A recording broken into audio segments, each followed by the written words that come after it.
할렐루야. 한 주간 평안하셨습니까? 사도신경 하시고 오늘 말씀 보시기 바랍니다. 잠언서 16장 9절입니다. 예전에 제가 좋아하던 노래들이 있습니다. 찬송가 말고 대중가요 중에 세 개가 있어요. 첫 번째는 너라는 그 노래입니다. 낙엽지던 그 숲속에 파란 바닷가에 떨리는 손 잡아주던 너, 이렇게 이런 가사입니다. 두 번째는 겨울아이라는 노래예요. 요즘도 겨울 되면 이 노래 이렇게 가끔 이렇게 흘러나오죠. 겨울에 태어난 아름다운 당신은, 이런 노래 여러분 들어보셨을까요? 세 번째는 난 참 바보처럼 살았군요 라는 노래입니다. 이 노래 제목이 재밌어서 아마 여러분들 다 들어보시고 기억하시는 분들 많으실 겁니다.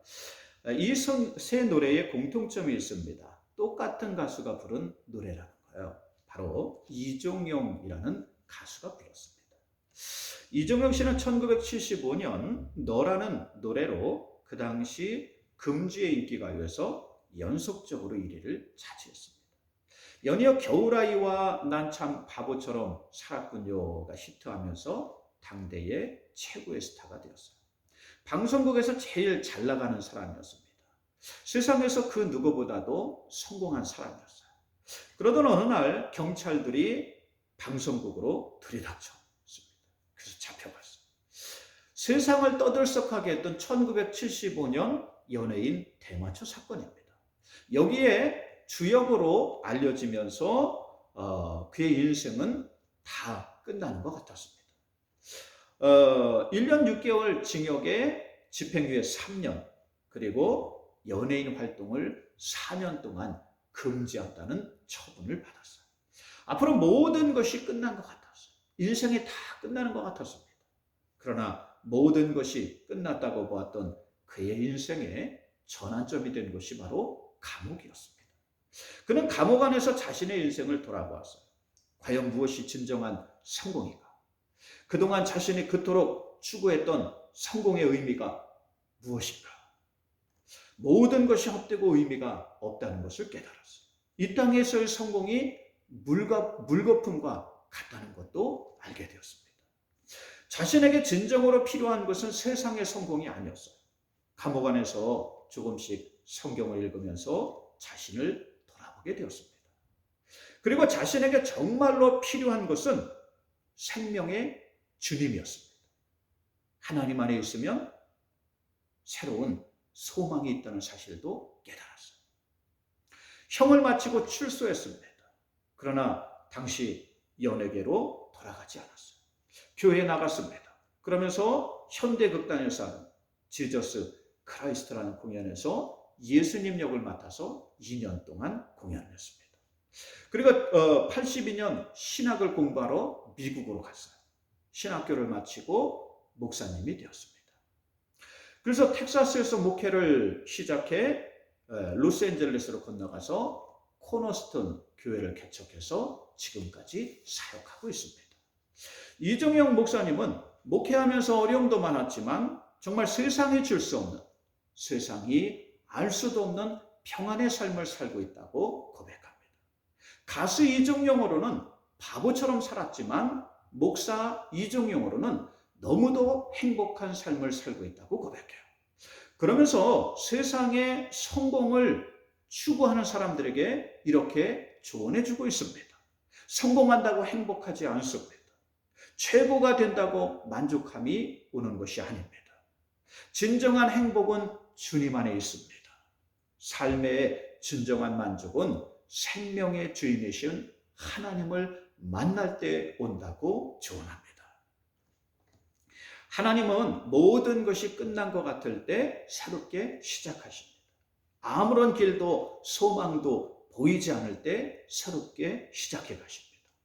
새로운 역사를 만들어 가신다는 거예요. 아브라함은 100세가 다 되도록 자녀가 없었습니다. 그러나 인간적인 소망이 끊어졌을 때 하나님은 사랑하는 아들 이삭을 주셨습니다. 기드온은 300명으로 7만이 넘는 미디안 군대와 싸워야 했습니다. 여러분 이게 상대가 됩니까? 300명 대로 7만 명이. 그러나 하나님이 지혜를 주시니까 깜깜한 밤에 300명이 몰래 미디안 진지로 들어가서 손에 들고 있던 항아리를 땅에 내려쳤어요. 그러자 미디안 군대는 적이 쳐들어온 줄 알고 어둠 속에서 자기들끼리 싸우다가 전멸했습니다. 300명으로 7만 대군을 물리치는 역사가 일어나요. 하나님은 모든 가능성을 초월하시는 분이십니다. 불가능한 것을 가능케 하시는 분이십니다. 예수님은 십자가 위에서 죽임을 당하셨어요. 그리고 무덤에 장사되어서 사흘이나 지났습니다. 세상의 사람들은 모든 것이 끝났다고 생각했어요. 아무런 희망도 소망도 없다고 생각했습니다. 그러나 하나님은 사흘 만에 예수님을 다시 살리셨어요. 죽은 자가 다시 살아났습니다. 이러한 주님을 믿는 모든 사람이 새로운 소망을 가지며 살게 하셨습니다. 세상에서는 있을 수 없는 일입니다. 불가능한 일입니다. 그러나 하나님은 우리가 불가능해 보일 때 일하십니다. 모든 것이 끝난 것 같을 때 시작하십니다. 더욱더 놀라운 역사를 이루어 가신다는 사실이에요. 그러므로 예레미야 29장 11절에 너희를 향한 나의 생각은 재앙이 아니라 평안이요 너희 장래에 소망을 주는 것이라고 하셨습니다. 그러므로 여러분들도 이러한 하나님을 신뢰하고 믿음으로 살아가시길 주의 이름으로 축원드립니다. 하나님 안에서 새로운 미래와 소망을 만들어가는 여러분들 되시길 주의 이름으로 축원드립니다. 오늘 말씀은 잠언서예요. 잠언서는 쉽게 말하면 격언이나 속담을 모아놓은 책입니다. 그래서 영어로 프로버브라고 합니다. 잠언, 이 속담이라는 뜻의 이 표현을 쓰고 있어요. 그러나 이것은 정확한 뜻이라고 보기 어렵습니다.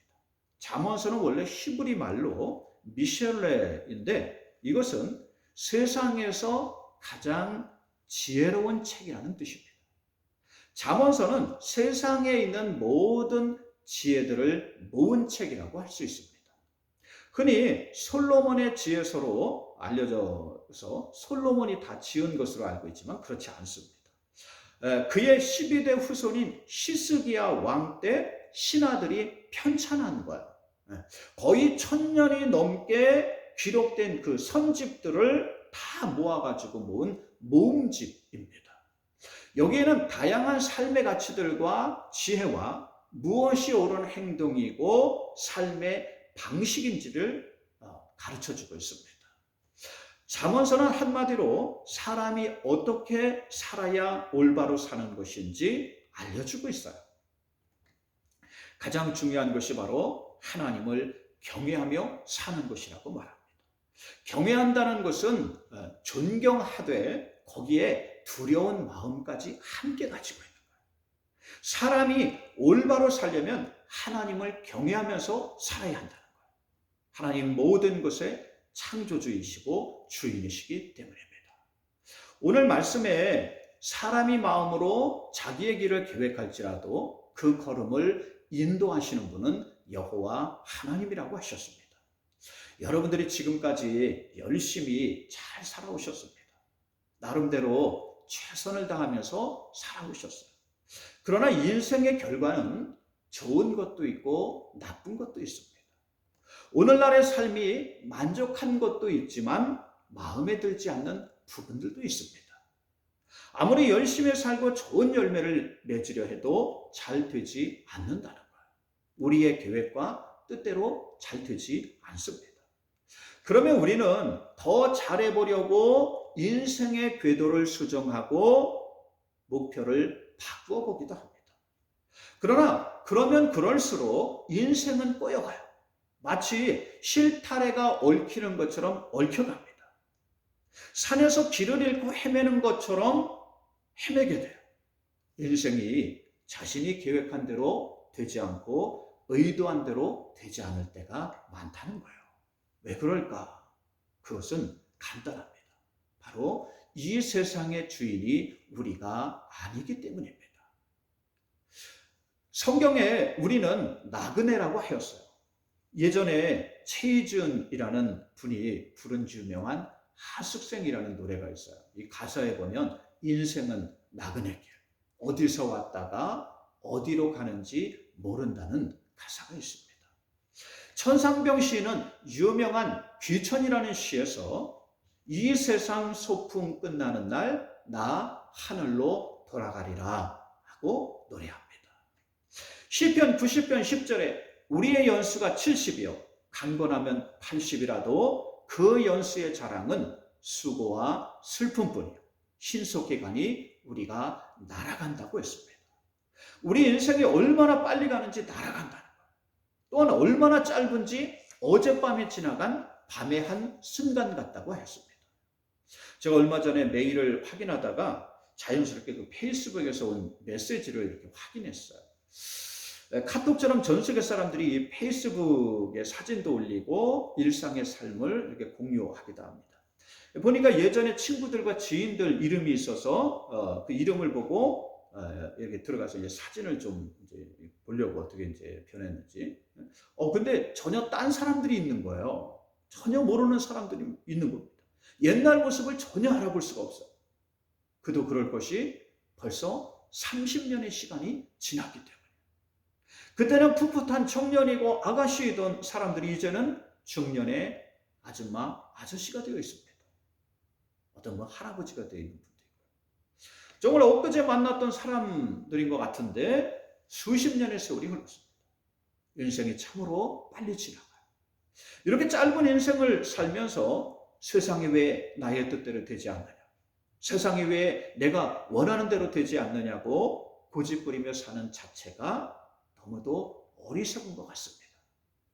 그리고 내가 원하는 대로 되고 내가 바라는 대로 되면 잘 되는 인생일까요? 성공한 인생일까요? 내가 바라는 대로 다 되면 그렇지 않습니다. 기자가 이정용 목사님에게 조영남 씨에 대해 물었어요. 두 사람은 옛날부터 친한 친구 사이였습니다. 목사님은 지금도 조영남 씨를 위해서 기도한다고 말을 아끼셨어요. 조영남 씨는 이정용 목사님과는 정반대의 길을 갔습니다. 미국에서 먼저 신학대학원까지 나왔어요. 하지만 연예계로 다시 돌아갑니다. 그리고 가수로 또 화투를 주제로 한 화가로 예능 프로까지 출연하면서 인기를 이어왔어요. 세상적으로 큰 성공을 거둔 것 같이 보입니다. 그러나 온갖 문제에 휩쓸리고 대필 화가로 낙인 찍히면서 그동안 쌓아온 명성도 다 잃어버렸어요. 하나님을 부정하는 말도 공개적으로 서슴지 않았습니다. 수많은 여자와 영문을 뿌리면서 부인인 배우 윤여정 씨와도 헤어졌어요. 자녀들도 윤여정 씨가 다 키웠습니다. 하나님을 떠나서 세상적으로 잘 되는 길을 선택했지만 80이 가까운 나이에도 여전히 인생을 방황하고 있는 것 같아 안타까워 보입니다. 여러분, 진정으로 성공한 사람이 어떤 사람일까? 진정으로 성공한 삶을 사는 삶이 어떤 것일까? 하나님의 인도하심을 따라 사는 사람인 줄로 믿습니다. 하나님의 옳다고 인정하시는 삶이 옳은 삶인 줄 믿습니다. 성경에 여호수아와 갈렙이 나와요. 성경은 이들이 성공한 사람들이라고 말합니다. 왜냐하면 다른 사람들은 모두 다 축복의 땅에 들어가지 못했지만 두 사람은 하나님이 주신 약속의 땅에 들어갔기 때문이에요. 어떻게 그럴 수 있었을까? 성경은 이들이 하나님을 믿었기 때문이라고 말합니다. 하나님을 믿고 다른 정신으로 살았기 때문이라고 알려주고 있어요. 12명의 정탐꾼이 똑같이 가나안 땅을 정탐하고 돌아옵니다. 지파에서 한 사람씩 뽑았으니 얼마나 여러분 날렵하고 정말 용맹스러운 그런 사람들이었겠습니까? 그런데 이들은 돌아와서 백성들에게 부정적인 말을 합니다. 그곳에 살고 있는 사람들은 크고 기골이 장대하며 심지어는 거인인 안악자손의 후손같이 보였다는 거예요. 그들에 비하면 자기들은 메뚜기 같았다고 말합니다. 그러나 여호수아와 갈렙은 다르게 보고합니다. 지금이라도 당장 그 땅으로 올라가면 능히 그 땅을 차지할 수 있다고 하였습니다. 하나님의 함께 하심으로 도우심으로 그 땅을 정복할 수 있다고 하였습니다. 이들은 다른 정신으로 살았다는 거예요. 믿음을 가지고 세상을 다르게 살았다는 것입니다. 결국 이러한 두 사람만 가나안 땅으로 들어가는 것을 볼 수 있습니다. 하나님이 이스라엘 민족을 가나안 땅으로 들어가게 하시려고 계획하셨어요. 준비하셨어요. 애굽에서 10가지 재앙을 내리면서 이끌고 홍해 바다를 가르면서 또 광야를 지나서 가나안 땅으로 인도해 가시지 않습니까? 이게 하나님의 계획이란 말이에요. 그럼 그 계획을 따라 살아야 돼요. 그런데 이 눈에 보이는 거, 귀로 듣는 것을 따라가면 여러분 안 됩니다. 그러면 사람에게 뭐가 생기냐면 두려움이 생기고 공포가 생기게 돼요. 이것저것 계산하게 됩니다. 가능성이 있네 없네 따지게 되는 거예요. 하나님은 우리에게 가능성을 따지라고 하지 아니하셨어요. 계산해 보라고 하지 아니하셨습니다. 계산적으로 따지면 처음에 출애굽해 나온 사람들이 나중에 광야에서 자란 세대보다 훨씬 많았어요. 숫자적으로도 약 2,000명 정도 더 많았습니다. 첫 번째가 더 가능성이 있었다는 거예요. 우리는 가능성을 따지면 안 됩니다. 우리가 인생을 계산하고 판단해서는 안 돼요. 우리는 믿음으로 살아야 합니다. 하나님을 믿는 믿음으로 세상을 다르게 살아야 한다는 것입니다. 마가복음 9장 23절에 할 수 있거든이 무슨 말이냐? 믿는 자에게는 능치 못함이 없느니라 라고 하셨습니다. 여러분들이 이러한 사람들이 되시길 주의 이름으로 축원드립니다. 하나님은 감옥에 있던 이종용 씨의 삶도 인도해 가셨어요. 그의 걸음을 인도해 가셨습니다. 신학을 공부하게 하시고 지금은 미국 LA에서 800명이 모이는 교회의 목사님으로 사용하고 계십니다. 수많은 영혼이 이분을 통해 은혜 받고 구원의 길로 가고 있습니다. 놀라운 변화의 삶을 살고 있다는 거예요. 과연 세상에서 출세하고 성공한들 이보다 더 귀한 삶을 살 수 있었을까요? 하나님이 인도해 가시는 삶이 옳은 줄 믿습니다. 하나님의 계획하심을 따라 사는 삶이 놀라운 삶이 되는 줄 믿습니다. 여러분들도 이러한 사람들이 되시길 주의 이름으로 축원드립니다. 오늘 말씀처럼 사람이 마음으로 자기의 길을 계획할지라도 그 걸음을 인도해 가시는 분이 여호와 하나님이십니다. 여러분을 여기까지 인도하신 하나님이 여러분의 걸음을 인도하여 가고 계신 줄 믿습니다. 이러한 하나님을 신뢰하고 오늘도 세상에서 다른 삶을 살아가는 여러분들 되시길 주의 이름으로 축원드립니다. 기도합니다. 하나님, 오늘 이 바쁜 세상 가운데 하나님 말씀을 듣게 하심을 감사합니다. 이 세상의 시끄러운 소리, 또 분주한 소리를 따라 살지 않게 하옵시고 생명의 말씀을 따라서 살아가게 하여 주시옵소서. 오늘도 하나님 말씀을 통해서 우리가 어떻게 살아야 하는지, 무엇을 위해 살아야 하는지 알려주심을 감사합니다. 그 말씀을 따라서 세상에서 승리하게 하여 주시옵소서. 다른 삶을 살게 하여 주시옵소서. 구원의 길로 가게 하여 주시옵소서. 예수님의 이름으로 기도 올리옵나이다. 아멘. 주기도문 하시고 예배